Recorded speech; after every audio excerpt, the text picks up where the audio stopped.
Right, అందరికీ శుభోదయం. ముందుగా ఆదినారాయణ అకాడమీ అఫీషియల్ యూట్యూబ్ ఛానల్లోని మిత్రులందరికీ నమస్కారం. ఇక్కడ ఈ గ్రూప్ 2 కు సంబంధించిన అంశాలు ఒకసారి మనం జాగ్రత్తగా స్టడీ చేసుకుంటూ వస్తే, గ్రూప్ 2 కు సంబంధించిన అంశాలలో ఒకటి సైన్స్ అండ్ టెక్నాలజీ. నేను రోజు ఈ మధ్యకాలంలో మీకు సైన్స్ అండ్ టెక్నాలజీ మాత్రమే పరిచయం చేస్తూ వస్తున్నాను. తర్వాత నేను అతి త్వరలోనే మనకు మిగతా ఎస్ఎల్టీ మనకు ఇంకోటి ఏముంటుంది, ఇండియన్ ఎకానమీ కావచ్చు, ఏపీ ఎకానమీ కావచ్చు, అదే మాదిరిగా ఇండియన్ పాలిటీ కావచ్చు, ఏపీ హిస్టరీ కావచ్చు, అవి కూడా కొన్ని మీకు నేను డైనమిక్ అంశాలు ఏవైతే ఉన్నాయో అవి ఒకసారి మీకు పరిచయం చేసుకుని ఒకసారి రావడానికి ప్రయత్నం చేస్తాను. ఎస్ఎన్టీ అంశాలను ఒకసారి జాగ్రత్తగా స్టడీ చేసుకుని వస్తే, ఎస్ఎన్టీ అంశాలలో ఈ మధ్య కాలంలో వార్తల్లో ఉన్న ఒక ఎస్ఎన్టీ అంశం మనకి ఏంటంటే చంద్రయాన్ 4 ఒకటి. చంద్రయాన్ 4 ఎందుకు ఈ చంద్రయాన్ 4 వార్తల్లో ఉంది? ఆల్రెడీ మనం చంద్రయాన్ 1 పంపించాం 2008లో, చంద్రయాన్ 2 పంపించాం 2019లో, చంద్రయాన్ 3 పంపించాం 2023లో. సో ఇక్కడ చంద్రయాన్ 3 గురించి మనకు అందరికి ఐడియా ఉంది, మనం నేర్చుకున్నాం. చంద్రయాన్ 3 జూలై 14వ తారీఖు 2023 జూలై 14 పంపించారు. 2023 ఆగస్టు 23న చంద్రయాన్ 3 మరి చంద్రుని యొక్క సౌత్ పోల్ పైన ల్యాండ్ అయింది. ఇలా చంద్రుని యొక్క సౌత్ పోల్ పైన ల్యాండ్ అయిన మొట్టమొదటి దేశం భారతదేశం. సో ఆగస్టు 23వ తారీఖు ల్యాండ్ అయింది కాబట్టి ప్రతి సంవత్సరం కూడా ఆగస్టు 23వ తారీఖుని మరి జాతీయ అంతరిక్ష దినోత్సవంగా జరుపుకోవడానికి మనం సిద్ధపడ్డాం. ఆల్రెడీ 2024 ఆగస్టు 23వ తారీఖున మొట్టమొదటి జాతీయ అంతరిక్ష దినోత్సవాన్ని జరుపుకున్నాం మనం ఆల్రెడీ. మరి మొదటి జాతీయ అంతరిక్ష దినోత్సవం యొక్క థీమ్ ఏంటి, ఏ థీమ్ తో జరుపుకున్నాం? మరి అక్కడ చంద్రయాన్ 3 దిగిన ప్రదేశానికి మోడీ గారు పెట్టిన పేరేంటి, అక్కడ మనకు ల్యాండర్ పేరేంటి, రోవర్ పేరేంటి, ఓకేనా? అక్కడ చంద్రయాన్ 3 గురించి మనం సఫిషియెంట్ గా మరి వివరాలు మొత్తం క్షుణ్ణంగా చెప్పడం జరిగింది. సో అవన్నీ మనకు ఐడియా ఉంది, మీకు ఆల్రెడీ మీరు అందరూ డిస్కస్ చేసుకుని ఉంటారు కూడా. ఇక్కడ ఈ రోజు మనం చంద్రయాన్ 4 యొక్క ప్రత్యేకత ఏంటి? చంద్రయాన్ 4 ఇక్కడ మనం చంద్రయాన్ 1, చంద్రయాన్ 2, చంద్రయాన్ 3, చంద్రయాన్ 1 కు ఉపయోగించిన వాహక నౌక ఏంటి, చంద్రయాన్ 2 కు ఉపయోగించిన వాహక నౌక ఏంటి, చంద్రయాన్ 3 కు ఉపయోగించిన వాహక నౌక ఏంటి, చంద్రయాన్ 4 కి ఎటువంటి వాహక నౌకను ఉపయోగించబోతుంది, మీరందరూ కూడా మీరు వర్క్ చేయాలి. ఏం చేయాలి? చంద్రయాన్ 1, చంద్రయాన్ 2, చంద్రయాన్ 3, చంద్రయాన్ 4 అని ఒక పేపర్ మొత్తాన్ని మన ఒక పేజీలా మార్చుకొని అక్కడ మీరు డివైడ్ రాసుకో. చంద్రయాన్ 1 యొక్క ఇదేంటి, 2 ఏంటి, 3 ఏంటి, 4 ఏంటి, ఎప్పుడెప్పుడు వాటిని ప్రయోగించారు, వాటి కోసం ఉపయోగించే వాహక నౌకలు ఏంటి, వాటి యొక్క లక్ష్యం ఏంటి, ఎయిమ్ ఏంటి, ఎందుకోసం పంపించారు వాటిని మనకు ఐడియా ఉండాలి. సో అట్లా నేను ఇక్కడ ఏమంటున్నాను, చంద్రయాన్ 4 ఎందుకు పంపించారు, ఎందుకు పంపించబోతున్నారు, అసలు చంద్రయాన్ 4 ఎందుకు వార్తల్లో ఉంది ఈ మధ్య కాలంలో అంటే, చంద్రయాన్ 4 ని వెరీ రీసెంట్ గా అంటే ఒక 2 days 3 days బ్యాక్ కేంద్ర కేబినెట్ ఏం చేసింది, చంద్రయాన్ 4 యొక్క ప్రయోగానికి, చంద్రయాన్ 4 ని మరి ప్రయోగించడానికి కేంద్ర కేబినెట్ ఆమోదం తెలిపింది. చంద్రయాన్ 4 కోసము కేంద్ర కేబినెట్ 2104 కోట్ల రూపాయలతో, చంద్రయాన్ 4 కోసం కేంద్ర కేబినెట్ 2104 కోట్ల రూపాయలతో చంద్రయాన్ 4 ని మరి దానికి సంబంధించిన విధి విధానాలు మొత్తం రెడీ కావడానికి, దాన్ని ప్రయోగించడం కోసము దీనికి ఏం చేసింది, ఆమోద ముద్ర వేసింది కేంద్ర కేబినెట్. ఈ కేంద్ర కేబినెట్ ఆమోద ముద్ర వేసిన రాబోయే 36 నెలలలో ఈ చంద్రయాన్ 4 ఏదైతే ఉందో 36 నెలలంటే సుమారుగా 3 సంవత్సరాలు ఈ చంద్రయాన్ 4 ఏదైతే ఉందో ఆ చంద్రయాన్ 4 ని మనము కంప్లీట్ చేసేసి దాన్ని ప్రయోగానికి సిద్ధం చేయాలనేది కేంద్ర కేబినెట్ యొక్క లక్ష్యం. ఇప్పుడు ఈ చంద్రయాన్ 4 ఎందుకోసం పంపిస్తున్నాం, చంద్రయాన్ 4 యొక్క ఎయిమ్ ఏంటి, లక్ష్యం ఏంటి అంటే ల్యాండింగ్ ఆన్ ద మూన్, చంద్రుడి మీద ల్యాండ్ కావడం. ఫస్ట్ ఆఫ్ ఆల్ ఒక లక్ష్యం, చంద్రయాన్ 4 యొక్క లక్ష్యాల్లో మొదటి లక్ష్యం ల్యాండింగ్ ఆన్ ద మూన్. రెండవ లక్ష్యం వచ్చేసి కలెక్ట్ ది లూనార్ శాంపిల్స్. చంద్రుడి మీద ల్యాండ్ అయిన తర్వాత లూనార్ శాంపిల్స్ ఏవైతే ఉన్నాయో, అంటే ఇక్కడ మట్టి కావచ్చు, రాళ్ళు కావచ్చు, ఏవైతే ఉన్నాయో ఆ లూనార్ శాంపిల్స్ ని కలెక్ట్ చేసుకోవడం. తర్వాత రిటర్న్ టు ద ఎర్త్, వెంటనే మళ్ళీ తిరిగి భూమికి రావడం. చంద్రయాన్ 4 యొక్క ఎయిమ్ ఏంటి? ఇక్కడ చంద్రయాన్ 4 లో మనుషులు ఎవరుండరు, యంత్రమే పోతుంది. ఆ చంద్రయాన్ 4 ద్వారా మనం ఎక్కడికి వెళ్తాం? చంద్రుడి యొక్క మీద దిగి, అంటే మనకు చెప్పాలి, మనం అనుకుంటాం కదా మనకేంటి రోవర్ కావచ్చు, ల్యాండర్ కావచ్చు, అటువంటివి చంద్రుడి మీద దిగిన తర్వాత వెంటనే అవి ఏం చేస్తాయి? మొన్న ఏం చేసింది? దిగిన తర్వాత కొంత దూరం ప్రయాణించి మన నేషనల్ ఫ్లాగ్ ఏదైతే ఉందో అక్కడ వచ్చేసింది. అట్లా అదే మాదిరిగా చంద్రుడి మీద దిగి అక్కడ కొన్ని లూనార్ శాంపిల్స్ ఏవైతే ఉన్నాయో కలెక్ట్ చేసుకొని మళ్ళా తిరిగేది ఎక్కడికి వస్తుంది? భూమి మీదకి రావాలి. భూమి మీదకు రావాలి. ఆ లక్ష్యంతో చంద్రయాన్ 4 ని రాబోయే 36 నెలల్లో ప్రయోగించడం కోసము కేంద్ర కేబినెట్ 2104 కోట్ల రూపాయలతోటి ఆమోదం తెలిపింది. అయితే ఇక్కడ మనకు జాగ్రత్తగా అబ్జర్వ్ చేసుకుని వస్తే ఈ చంద్రయాన్ 4 కోసము మనం ఉపయోగించే వాహక నౌక పేరేంటి? ఉపయోగించే వాహక నౌక పేరు మనకేంటంటే, ఇక్కడ ప్రధానంగా చంద్రయాన్ 4 కోసం ఉపయోగించే వాహక నౌక ఏమంటది? కానీ ఎన్జిఎల్వి. ఇక్కడ గమనించారు, ఇక్కడ ఎన్జిఎల్వి. మనకు ఆల్రెడీ వాహక నౌకలు చాలా ఉన్నాయి మన దగ్గర.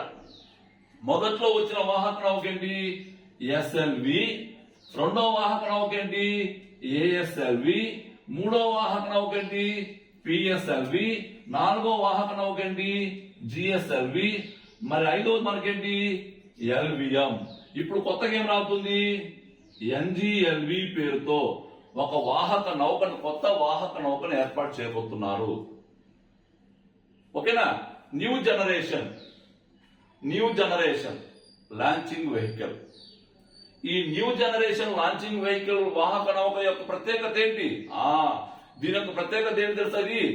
ఇది పునర్వినియోగ వాహక నౌక.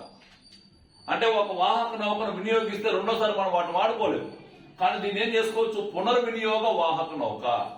ఒకసారి వాడినా రెండోసారి వాడుకోవడానికి కూడా అవకాశం ఉంటుంది. So NGLV new generation launching vehicle పేరుతో ఒక కొత్త వాహక నౌకను ఒకదాన్ని మనం మొట్టమొదటిసారిగా చంద్రయాన్ 4 ద్వారా ప్రయోగించబోతున్నాము. ఆ వాహక నౌక ద్వారా ప్రయోగించబోతున్నాం చంద్రయాన్ 4 ని. సో ఇక్కడ మనకు వాహక నౌకలు, మన అంతరిక్ష ప్రస్థానం ప్రారంభమైన దగ్గర నుంచి వాహక నౌకల యొక్క విధానం ఇలా ఉంటుంది. SLV, ASLV, PSLV, GSLV, LVM, launching vehicle mission. ఈ ఎన్జిఎల్వి ఎల్విఎం తో పోలిస్తే, లాంచింగ్ వెహికల్ మిషన్ తో పోలిస్తే న్యూ జనరేషన్ లాంచింగ్ వెహికల్ యొక్క ప్రత్యేకతలు ఏంటి అంటే, ఇది ఒక పునర్వినియోగ వాహక నౌక. దీని యొక్క ప్రత్యేకత చెప్తున్నాను. ఇది ఒక పునర్వినియోగ వాహక నౌక. రెండోది ఏంటి? ఎల్విఎం తో పోలిస్తే 1.5 రెట్లు తక్కువ ధర. ఎల్విఎం తో పోలిస్తే ధర తక్కువ, 1.5 రెట్లు ధర తక్కువ. ఎల్విఎం తో పోలిస్తే 3 రెట్లు పెలోడ్ సామర్థ్యం ఎక్కువగా ఉంటుంది. అంటే బరువు మోసపోగలిగే కెపాసిటీ ఎక్కువగా ఉంటుంది. 3 రెట్లు ఎక్కువగా ఉంటుంది. 3 రెట్లు ఎక్కువగా ఉంటుంది బరువు మోసుకోపోగలే కెపాసిటీ. తక్కువ ధర ఉంటుంది మరియు పునర్వినియోగ వాహక నౌక.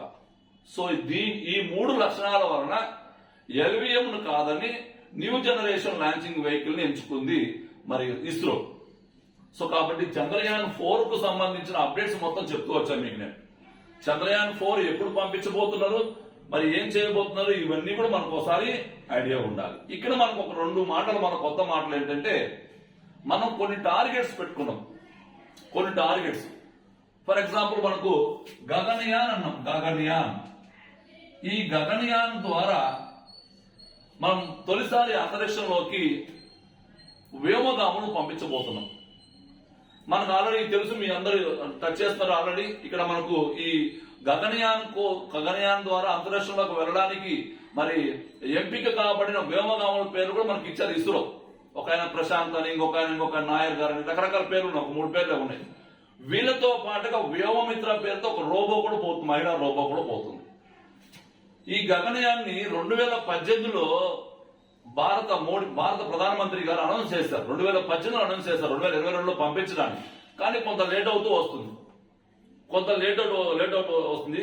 ఇది గగనయాన్ లో ఎర్త్ ఆర్బిట్ లో, అంటే దీని ద్వారా వెళ్ళి ఎవరైతే వ్యోమగాములు ఉన్నారో ఈ వ్యోమగాములు లో ఎర్త్ ఆర్బిట్ లో మాత్రమే కొంతకాలం గడిపి రావడానికి అవకాశం ఉంటుంది. 2018లో ప్రారంభించినప్పుడు ఈ ప్రాజెక్టు యొక్క మొత్తం కాస్ట్ 11,000 కోట్లు. ఇప్పుడు ఈ ప్రాజెక్టు యొక్క మొత్తం కాస్టుని 20,193 కోట్ల రూపాయలు పెంచడం జరిగింది. 20,193 కోట్ల రూపాయలు పెంచడం జరిగింది. సో దీన్ని కూడా మరి ఆ త్వరలోనే పంపించబోతుంది ప్రస్తుతం వచ్చారు సర్వదేశం. ఇది దీంతో పాటుగా భారత ప్రభుత్వం యొక్క టార్గెట్స్ లో ఇంకొక టార్గెట్ ఏంటి, 2035 నాటికి భారతదేశం సొంత ఒక అంతరిక్ష ప్రయోగ కేంద్రాన్ని ఏర్పాటు చేసుకోబోతుంది. అంతరిక్షంలో ప్రయోగాలు చేయడం కోసం మీకు అంతరిక్ష కేంద్రాన్ని ఏర్పాటు చేయబోతుంది భారతదేశం, సొంతగా ఏర్పాటు చేసుకోబోతుంది. ఇప్పుడు ఫర్ ఎగ్జాంపుల్ చైనాకు ఒక సొంత అంతరిక్ష ప్రయోగ కేంద్రం ఉంది, ఓకేనా. అదే మాదిరిగా America, Canada, Mexico, Russia, Japan వీళ్ళందరికీ కలిపి ఒక అంతరిక్ష ప్రయోగ కేంద్రం ఉంది. మనకు ఒక అంతరిక్ష కేంద్రాన్ని 2035 నాటికి ఏర్పాటు చేయబోతుంది భారత ప్రభుత్వం. ఇది ఒక టార్గెట్. 2040 నాటికి భారత వ్యోమగామి ఎవరైతే ఉన్నారో భారత వ్యోమగామిని చంద్రుడి మీదకి ల్యాండ్ చేయబోతుంది. అంటే ఒక వ్యోమగామి ఒక మనిషి చంద్రుడి మీద ఎప్పుడు ల్యాండ్ అవ్వడానికి మనం టార్గెట్ పెట్టుకోవడం 2040 నాటికి. చంద్రయాన్ 4 ద్వారా కేవలం యంత్రాలు వెళ్లి మట్టి తీసుకుని వస్తాయి. 2040 నాటికి చంద్రుడి మీద ఒక వ్యక్తిని, ఒక వ్యోమగామిని మనం ల్యాండ్ చేయించాలని టార్గెట్ పెట్టుకున్నాం. 2035 నాటికి ఒక సొంత అంతరిక్ష కేంద్రాన్ని ఏర్పాటు చేసుకున్నాం, టార్గెట్ పెట్టేసుకున్నాం. సో ఇవన్నీ కూడా మనకు ఎస్ఎన్టీలో సైన్స్ అండ్ టెక్నాలజీలో మొత్తం 5 చాప్టర్స్ ఉంటాయి. 5 చాప్టర్లు మొదటి చాప్టర్ లో ఉపయోగపడతాయి. ఇప్పుడు చెప్పిన అంశాలన్నీ మొదటి చాప్టర్ లో ఉపయోగపడతాయి. ఫస్ట్ చాప్టర్ స్పేస్ అనే అంశాల్లో ఉపయోగపడతాయి మనం.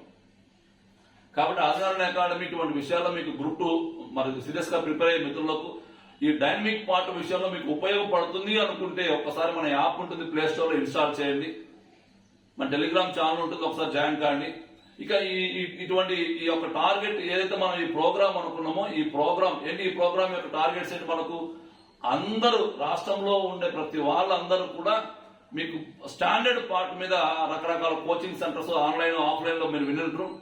సో నా ఉద్దేశం ఏంటంటే ఇక్కడ నేను డైనమిక్ పార్ట్ వరకు మీకు నేను అందించడానికి నా దగ్గర అంత సిద్ధంగా ఉంది. కాబట్టి డైనమిక్ పార్ట్ ఒక్కటి మీకు అందిస్తే మీ దగ్గర స్టాండర్డ్ పార్ట్ ఉంది, నా దగ్గర డైనమిక్ పార్ట్ మీరు ఒక్కసారి విని నేను కవర్ చేయవచ్చు.